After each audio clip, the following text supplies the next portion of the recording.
I swear it's like a disease down there down south because first it was Alabama and now it's Texas. The Texas Longhorns are seemingly failing, failing to understand, but they're falling into the same trap as Alabama last year, saying that they need to play they don't need to play any difficult out of conference games because it does them no good and nothing's gonna it's the out of conference game because they lost to Ohio State.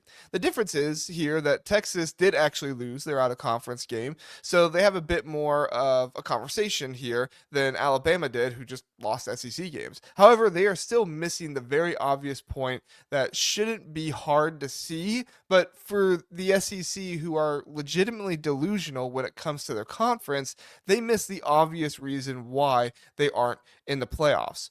We're going to get into all of this and everything, but before we do, please do take some time to like and subscribe. We're really trying hard to hit that 5,000 subscriber mark before the end of the year and would really appreciate your support if you'd be willing to do that. So, okay, all this drama with Texas is stemming from the college football playoff rankings that came out. You can see it down, over here next to me.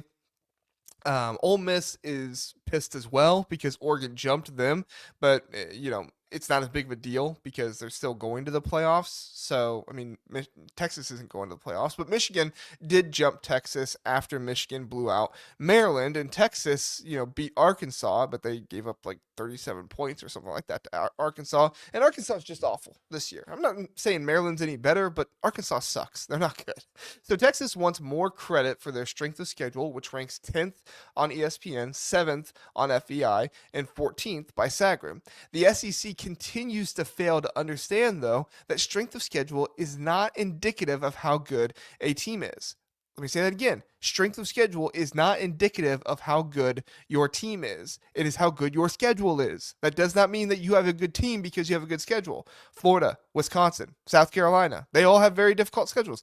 Does not mean they're good teams. So there are many flaws with the strength of schedule metric that I have outlined multiple times about the metric, and it's not the end all be all that people think it is. I'll go over that in another video again if you guys want me to. Let me know in the comments. But the end all be all in this conversation is, although Texas has a top 10 strength of schedule, they have lost 3 games, and one of those 3 was against a terrible Florida team who lost to a group of 5 team that everyone wanted to put in the playoffs, and now many people don't want a G5 team in the playoffs. A lot of the SEC people. Go figure how that works. So do you see the double standard here, right? Honestly, even if Texas does not play Ohio State, they would still be in a similar situation here to, say, an Alabama or a Miami. Yes, they dropped to 7 after losing to Ohio State, but that was only 2 spots behind Miami.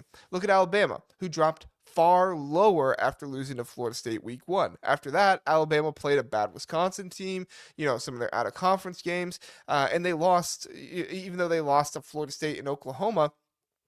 They're still high up there a little bit because you're able to climb, other teams lose. Perhaps Texas would be in front of Oklahoma, if they just didn't lose that game. But I tend to think that Texas would be in front of Vanderbilt even if they didn't play or lose that Ohio State game. Texas would get a similar treatment that Miami is getting right now. And the truth of the matter is that Texas hasn't played well this season, and a top 10 strength of schedule cannot save them from their own underperforming defense and Arch Manning needing more time to develop, because it's clear that Sark is not on the same level as a QB developer of a Ryan Day, of a Lincoln Riley. I don't even think he's on the same level as a Jed Fish at this point, right? Every reason that people had going into the season for why Texas was the number 1 team in the nation, they have underperformed. The staff has not been elite. The defense has not been elite. Arch Manning has not been a Heisman caliber player. They are barely in the top 50 right now in the team's average in-game win probability rank. That like up and down thing that ESPN has and stuff. They are barely top 50. I think they're 46 right now as we speak. In fact, they're behind North Texas and SP Plus. And PFF does not have a single projected first round pick for Texas in the upcoming NFL draft. So, no, Texas is not on the outside looking in because they lost to Ohio State in the out of conference in week 1. They're on the outside looking in, needing a win versus Texas A&M to even have a chance because they have not been an elite team this year, and they lost to a bad Florida team. In fact, if any team is going to make the playoffs with 3 losses, it looks like Texas is the best one. Like they have the best shot at this point, but they're still the ones complaining about losing to an out of conference game and don't schedule out of conference. Like it's just mind numbingly stupid at this point.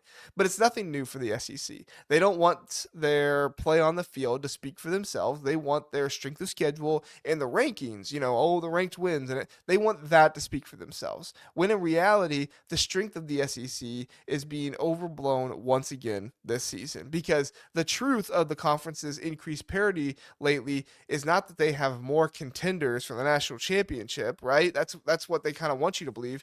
It's that they have less in the middle of the conference is able to challenge those who are at the top more. Listen, Georgia, Alabama, they were at the top for a long, long time. But those two programs have now regressed and come back to more of the middle of the SEC. So now you're seeing SEC teams like Florida and Tennessee compete more with those teams.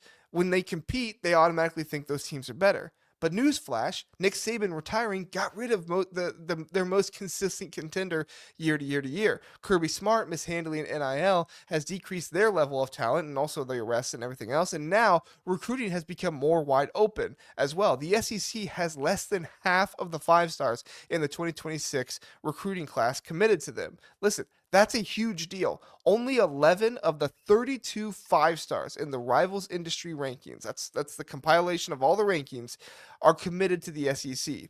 That's the same as the Big Ten, but if you add in Notre Dame with the Big Ten, they have nearly half at 15. So in 2025, let's look at the history. In 2025, the SEC had 21 of the 32 5 stars. Okay?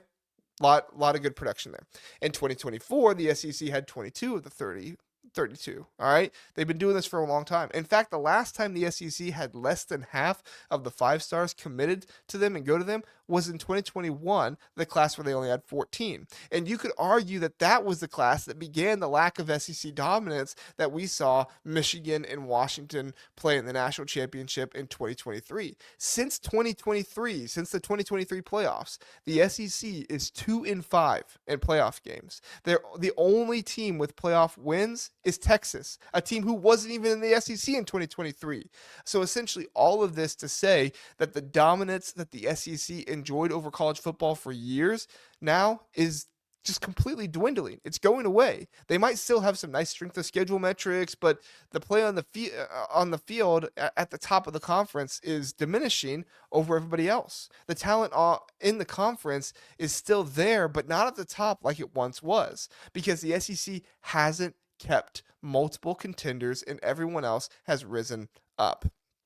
They've not been consistent at the top. They still have consistent reputations at the top, but they've not been nearly as consistent at the top. Their contenders are getting worse, and perhaps the SEC will come out in the playoffs and dominate. If they do, I'll eat my words. If they come out in these playoffs and they dominate, and it's an SEC versus SEC national championship, I'll eat my words. Fine, but I don't think that. But I don't think I will, and I think once again, it's just like it's going to be like last year. We're going to see the SEC teams fall to other teams in the playoffs, and the conversation about Texas and Vanderbilt are going to cease as they prove to not being in the playoffs, like not belonging in the playoffs, like Tennessee lost and proved that Alabama and South Carolina didn't belong in the playoffs either. But let me know what you think. Does Texas have a point? Should they be, should they have a spot in the playoffs if they beat Texas A&M? Is the committee anti-SEC? I'd love to know your thoughts. I mean, this is obviously the way I see it. I preach this stuff on this channel all the time, but would love to know you guys' thoughts. I think Texas is really, really soft here for complaining about this, and they're just kind of falling into the same trap that Alabama is. So go ahead, let it fly in the comment section. I appreciate you watching. Have a good one, and we'll see you next time.